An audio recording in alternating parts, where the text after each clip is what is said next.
پھر آگے اللہ رب العزت نے حضرت ابراہیم علیہ السلام اور نمرود کے مناظرے کا ذکر فرمایا ہے۔ الم تر الی الذی حاج ابراہیم فی ربہ ان آتاہ اللہ الملک۔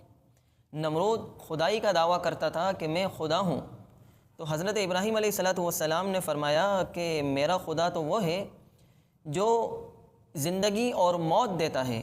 تو نمرود نے کہا کہ یہ کیا مشکل ہے، یہ تو میں بھی کر سکتا ہوں۔ اس نے کیا کیا کہ ایک وہ آدمی کہ جس کو سزائے قتل سنائی گئی تھی اس کو آزاد کر دیا، اور ایک بے گناہ آدمی کو قتل کروا دیا۔ تو نمرود نے کہا کہ میں بھی زندگی موت کا مالک ہوں۔ حضرت ابراہیم علیہ السلام نے فرمایا کہ یہ غبی اور احمق ہے، اس کو بات سمجھ میں نہیں آ رہی۔ تو حضرت ابراہیم علیہ السلام نے اپنا طرز استدلال بدل ڈالا اور فرمایا کہ میرا رب تو وہ ہے، قال ابراہیم فإن اللہ یأتی بالشمس من المشرق فأتی بها من المغرب۔